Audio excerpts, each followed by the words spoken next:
read the para, but we have to go through it. I can't hear you. Traditional way of knowledge. It's actually 291. page 291, the last para, the traditional way of knowledge. We have read it, you even read out the... My note is saying 292 behind the traditional way. Yes. Okay? Ranga, the previous para, we have read it, but we have not gone through it. We have just said the synopsis of it. Okay. So, shall we read? Okay. Then I will read. I will read each para and then Yes, we'll Rangada, you have to, yes, Rangada, you have to discuss this paragraph, the traditional way of knowledge, page 291. Okay.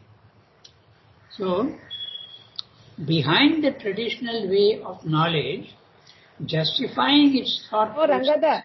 Rangada, 1 minute. Traditional way. The paragraph before that. Oh. The paragraph before that, Rangada, we haven't discussed. Okay, I've understood. Okay. The traditional way of knowledge, right?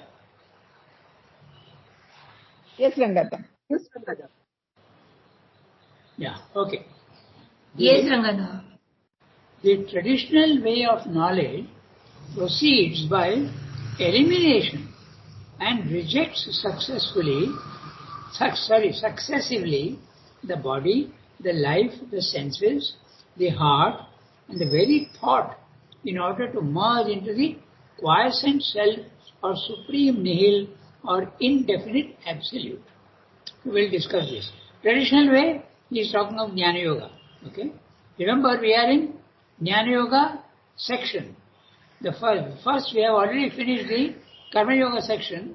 Now we are in the Jnana Yoga section. This will go on for quite some time. And then the third one is the Bhakti Yoga. And finally, Srimanda will end with the integral way. Okay? Synthetic way. So, the traditional way of knowledge proceeds by elimination, which is the opposite of Sriranga's way. Rangada, 1 minute. Yes, starting recording. Okay, so the traditional way of knowledge is in this sense it is the opposite of Sriranga's view. Sriranga's view does not reject body, mind, life. Sriranga rejects only the defects of the body, the defects of the life, the defects of the mind. But in the traditional way, they don't pay any attention to the body, mind, life. Neti method. Na iti, na iti. I am not the body, I am not the emotional part, I am not the vital, I am not the mind also. Finally, you completely stop the movement of the body, mind, life, and when you stop the movement, the consciousness is released from the prison house of body, mind, life and comes out and reaches the self, where you get complete quiescent self or supreme nihil or indefinite absolute. We'll discuss this a little bit and then we'll see. So, the traditional way of knowledge, you are rejecting successively body. I am not the body, I am not the life, I am not the sense, the heart. The senses and the heart. The heart is the higher vital. Okay? The very thought. Thinking also you stop completely. Na kinchidapi chintayet is the word used in the Gita. Na kinchidapi chintayet. No thought at all. Now what happens then? Then the consciousness in the body, because there is no, it is movement that obstructs. It is movement that obstructs. So when there is no movement, everything is calm and quiet, like a prison. Okay? If everything is calm and quiet in a prison, and the prisoner, the police are all sleeping because there is no action, you can easily come out of the jail. So, in that sense, movement is the one that holds you prisoner. When your body is moving, when your vital is moving with emotions, your mind is moving with thoughts, this is the imprisonment. And when these things are all quiet, the policemen are all sleeping, then you can come out of your jail and you are free. So that is the image is interesting, but it just came to me. Okay, so movement is the problem, and when there is no movement in the three parts, body, mind, life, you can come out. And when you come out, what happens? Srinagar is giving you three choices. The quiescent self. The quiescent self is the Brahmic consciousness. The Brahmic consciousness is you are separated from the body-mind life. You feel that you are not in the universe, you are not in the body-mind life, but you are watching everything calmly, coolly, without getting affected in any way. Nothing is affecting you. Okay? So this is what happens in the quiescent self. Or Sri is saying supreme nihil. Supreme nihil is the interpretation of the self in Buddhism. You are in a place where you are in a condition which cannot be described because there are no features. There are absolutely no features at all. Okay? So that is a nihil. Or there is even another one, the indefinite absolute. When you are in the nihil, someone is experiencing that calm quietness. No? So that someone, the true individual, who is not in the body-mind life, he can be everywhere, he is spread out everywhere, his consciousness, that is the supreme nihil. But indefinite absolute, even the one who is experiencing that disappears. So these are the three choices that are being given to you. Okay? Quiescent self, supreme nihil, Buddhist interpretation of the same experience, or indefinite absolute. Indefinite absolute, even the true individuality ceases. You completely go into the infinite and disappear. You have gone back into the raw material of your soul. Okay? It's like the body which goes back into the raw material of matter, the vital goes back into the raw material, universal raw material of the vital plane and the mind. Now the soul also goes completely back to where it came from, which is an infinite, absolute, no description of any sort can describe it. You go back to the origin. That's the absolute, indefinite absolute. The way of integral knowledge supposes that we are intended to arrive at an integral fulfillment. No rejection. Integral fulfillment. Okay? And the only thing that is to be eliminated is our own unconsciousness. The defects of the body, the defects of the vital, and the defects of the mind. So what are those defects? The identification with the body, paying too much attention to the body. Okay? That the body's illnesses, the body's hungers and thirst and other tendencies which nature gives to you, okay? The reproductive process, these things enter into you from the nature and you want them but you reject them. That's the first one. So you eliminate your own unconsciousness, the ignorance in the mind, the results of the ignorance. Whatever all these things are there, you get away from them. And Srinagar says there are two ways of doing that. Okay? He says elsewhere. He says that there is one way, I am not the desire, I am not the thought. Okay, you completely separate themselves. Or there is another method, not that I am not these things, but I am pure Brahman. On the positive side, you live on the positive side. Don't worry too much about the negative side. There are two ways of doing it. Srinagar prefers the other way. Constant concentration on the mother. That is what I am interested in, like that. So that's a positive way. The negative way is the traditional way, but traditional way is rejecting body-mind life, whereas Srinagar doesn't reject body-mind life. Srinagar rejects only the defects of the body-mind life. Now that's what he's going to say. Eliminate the falsity of life. Okay? Life is your vital. They eliminate the falsity of the life which figures as mere vital craving and the mechanical round of our corporeal existence. Mechanical round, it means the day-to-day life, all your programs, what you do in the whole day, eating, sleeping, all these things, you don't pay any attention to them. You reject them. Our true life, the vital should be in the power of the Godhead, and the joy of the infinite will appear. It is like in daytime, when you look at the sky, you will not see the stars. They are there, but you don't see them because the daylight is hiding them. Exactly in the same way, your desires and your attachments and your ego are hiding the true joy of the psychic. So when these things you eliminate, like you eliminate the daylight, you start seeing the stars. Exactly in the same way, your desires, attachment and ego are hiding the psychic soul from within you. So when you get rid of these, the psychic comes forward. That's why it's so important to get rid of your desire, attachment, ego. Then Ranga says, eliminate the falsity of the senses with a subjection to material shows and to dual sensations. Your senses are giving you two things. First of all, you think that what you are seeing is the reality. So you have to say, no, I want to see the divine presence behind everything. Behind the tree, behind the flower, behind the human being. I don't want to see only the form. I want to see the hiding, the hidden divine behind everything. So material shows you reject. Know constantly that what you are seeing is not the reality.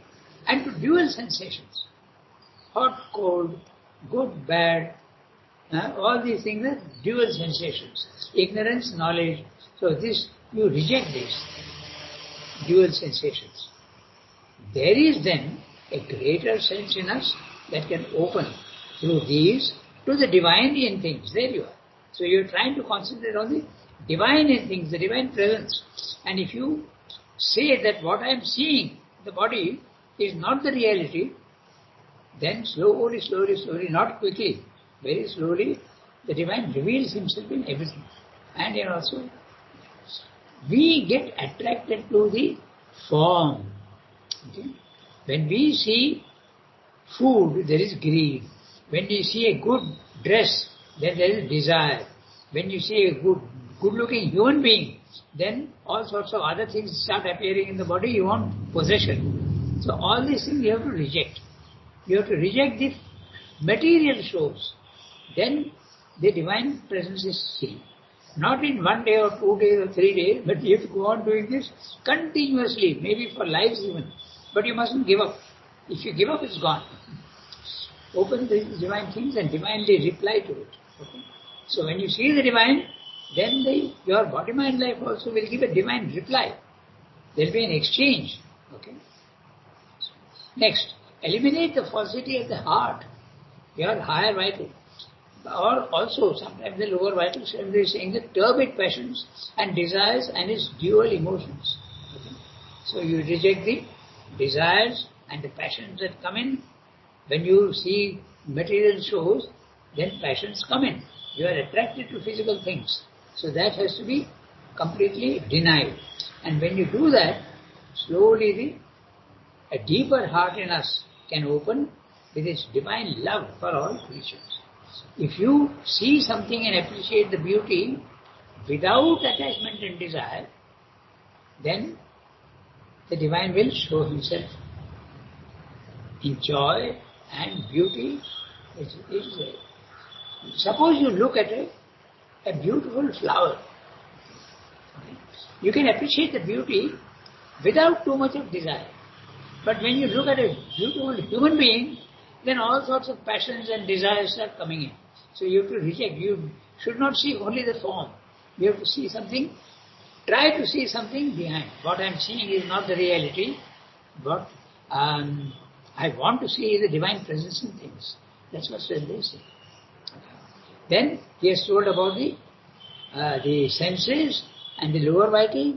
Now he is talking of the heart. Now we will talk about the mind. Eliminate the falsity of the thought with its imperfect mental constructions. Note the word construction. It's very interesting. All our thoughts are actually constructions. When you have a thought, what happens is that the mental substance, the substance of the mental being forms itself into a construction. So when I am seeing a mountain, the mental stuff in me makes a mountain. Okay? Then you recognize all mental thoughts are constructions. And if it's a construction, it can also be destroyed. So thoughts can also be destroyed by not indulging in the action of the mind. Then the thoughts disappear. It's arrogant assertions. Usually our mental opinions are very arrogant. You have to reject that. You have to be very, very, what you are seeing, what you are thinking, you have to admit that these are not the only way of looking at things. There are other possibilities also. If someone disagrees with you, try to see his point of view. Need not necessarily accept, because when you are in ignorance, you won't accept. But try to be very tolerant of the other man's views. Eliminate the falsity of the thought with its imperfect mental constructions, its arrogant assertions and denials, its limited and exclusive concentrations. All mental ideas, opinions are very, very limited. In one case, somebody asking Srirandu, sir, these people are saying these things, what is your opinion? So Srirandu said, I have no opinion. How can I have an opinion when I am seeing the truth? That's not an opinion. Okay? So opinions are mental things. Eliminate the falsity of the thought with its imperfect mental constructions, its arrogant assertions and denials. We can also deny something arrogantly. No, what you're saying is not right. Okay? It's limited and exclusive concentration. If you do that, make your mind silent, a greater faculty of knowledge is behind that can open to the true truth of God and soul and nature. Now look at that. Suddenly you know true truth. Why? Because truth is there mixed with error at the lower levels. But as you keep rising in consciousness, the error part becomes less and less, and the true part becomes more and more. That's why it's a gradation. So even in the mind, our opinion, they have some truth, but less truth and more ignorance. So that's why he is using the true truth. And true truth of what? God, soul and nature. Again he is repeating, God is the transcendent, the soul is the individual, and nature is the cosmic. And the universe. So, three ways always the divine expresses himself. And that idea goes on coming again and again, you will see. So when you do this, an integral self-fulfillment, an absolute, an culmination of the experience of the heart for its instinct of love, joy, devotion and worship, that's it. When your heart opens, this is what you experience. Love, joy, devotion and worship.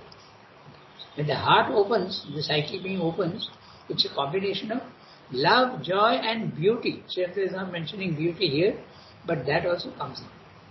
An absolute, next phrase, an absolute, a culmination for the senses. Okay. Now what happens to the senses? For the pursuit of divine beauty and good and delight. Okay. Now he is saying, for the senses start seeing beauty everywhere. Okay. For the pursuit of divine beauty and good and delight in the forms of things. Every form that you see, there is beauty in that. In human figures, in trees, in plants, in animals also you will start seeing the beauty of the form. Of course it has to be very a developed consciousness that sees that. Okay, so forms of things. In the form of thing also you will enjoy. What a beautiful shape, what a beautiful form. Okay.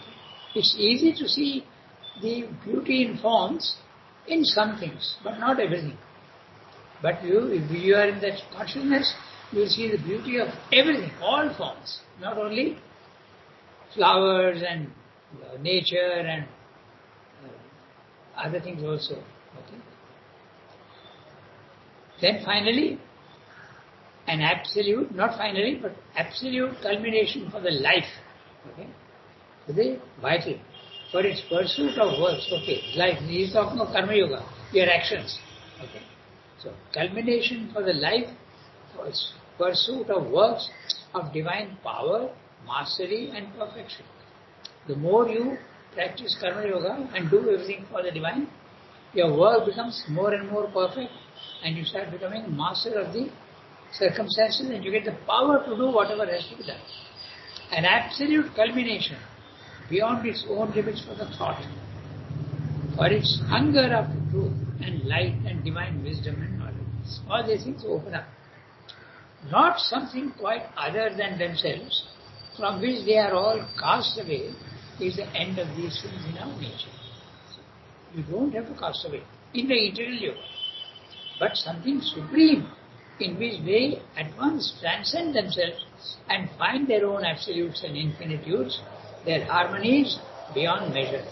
So, obviously, Swayambhu's yoga gives you a much more integral view of the divine. But naturally, therefore, it will take much longer. Okay? So you must be very patient. So the other yogas, Bhakti Yoga, Karma Yoga, Jnana Yoga, they are limiting themselves only to one thing. So they approach the divine much faster, but they are getting only a partial view of the divine. Whereas Swayambhu would like the whole thing. Doesn't matter if it takes a little time, what does it matter? Because we think that we have only one life, we feel very hard pressed for time. But that's not a very intelligent way of looking at things, because you have got eternity, you have got many other lives also. So you should never be in a hurry. Okay? Impatience is a big, big problem in human beings, and we want immediate results. But if you are calm and quiet, you will be rewarded. Remember the story of the tortoise and the hare. The hare is running fast, but the tortoise reaches the goal faster and very calmly and quietly. That's exactly it. Now we can go to the next para. Behind the traditional way of knowledge. The words are the same, na? In the beginning of this para also. Behind, the traditional way of knowledge. Now it is behind the traditional way of knowledge. So one of you has to read. Who can read? Who has the text? Archana, do you have the text? Hello? Okay, go ahead, Pallavi. Go ahead. Behind the traditional way.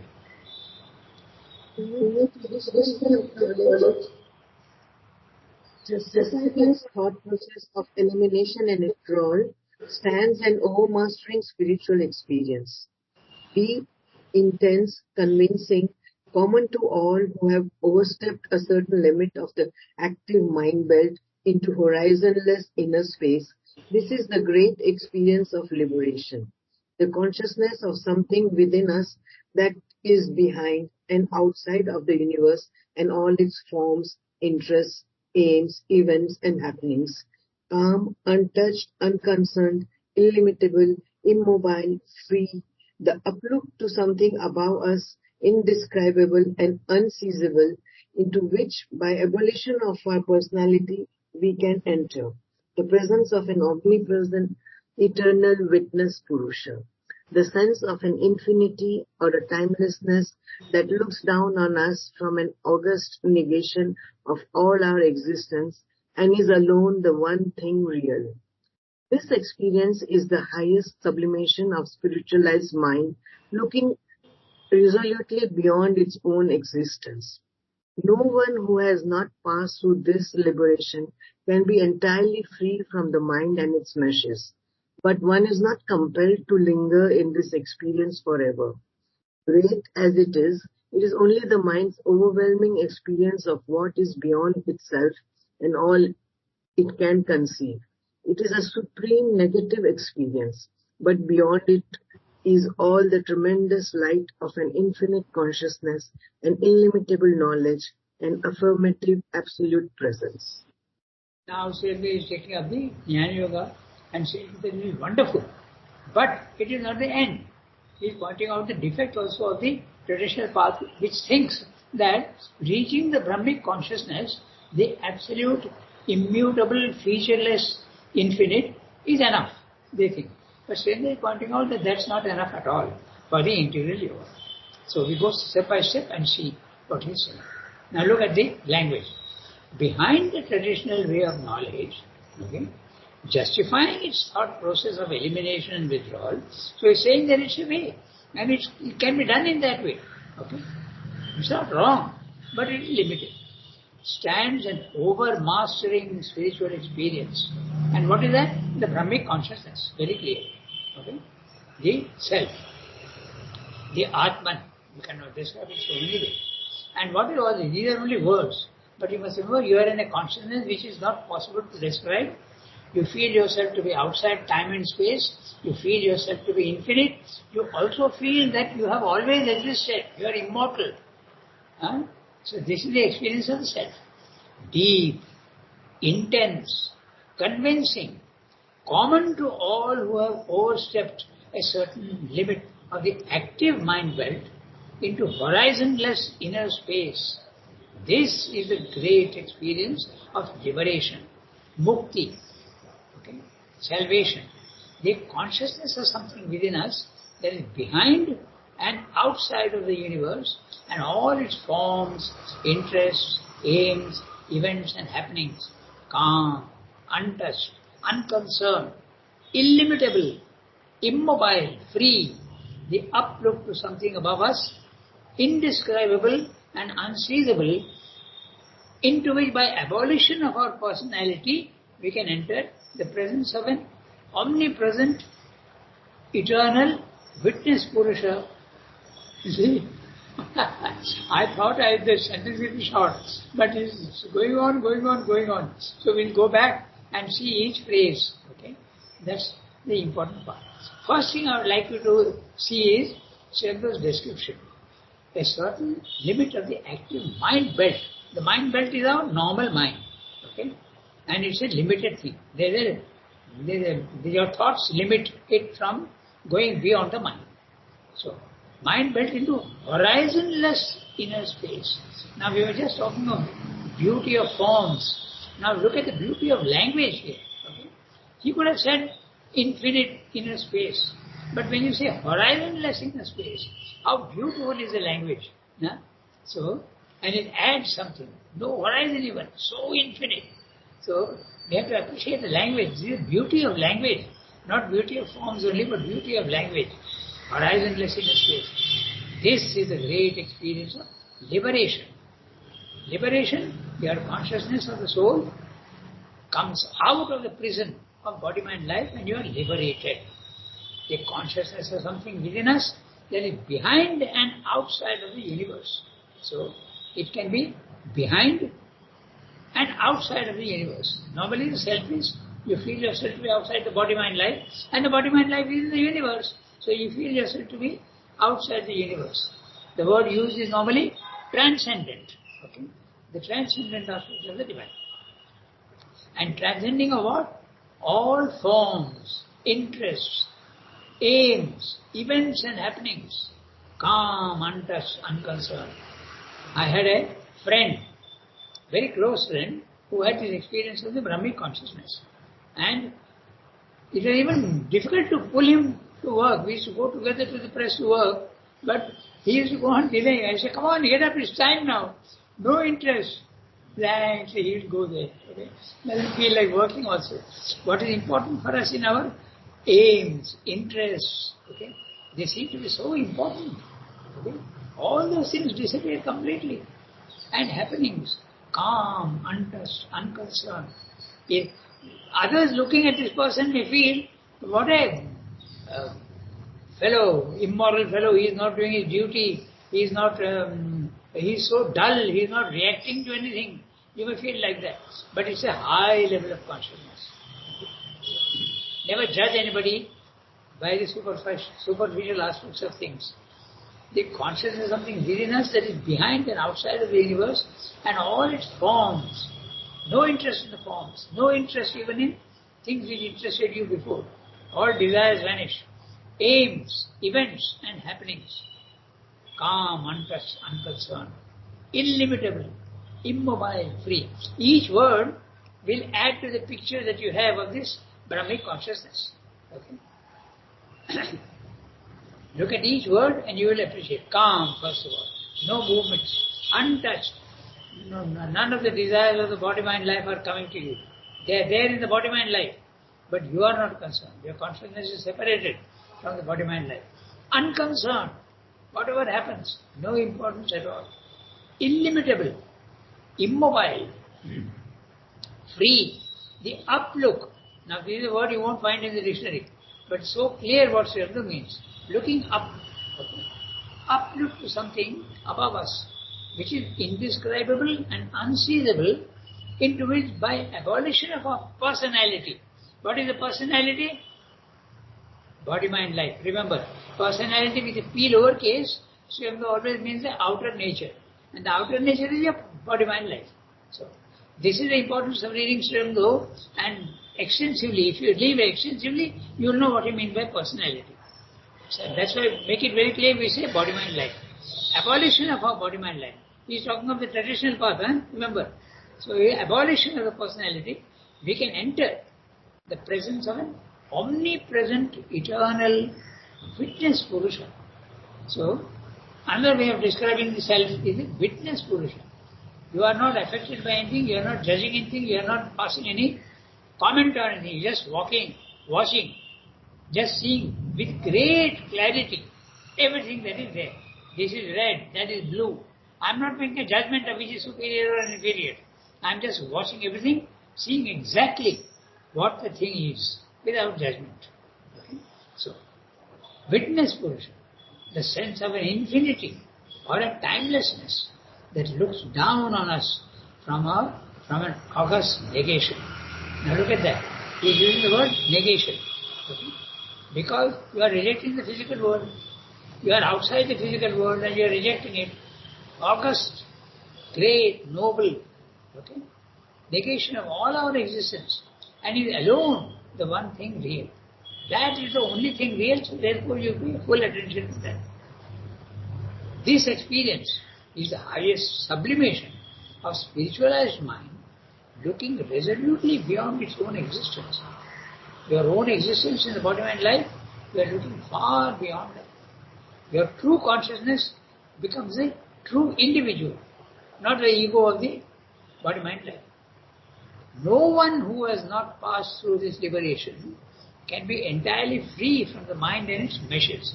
So he is giving great praise to it and saying that that is essential for entering into the spiritual realms. If you have not had the experience, then you can never go into the spiritual planes of consciousness. No one who has not passed through this liberation can be entirely free from the mind and its meshes. But one is not compelled to linger in this experience forever. So when they are saying the traditional path, they feel that that's enough.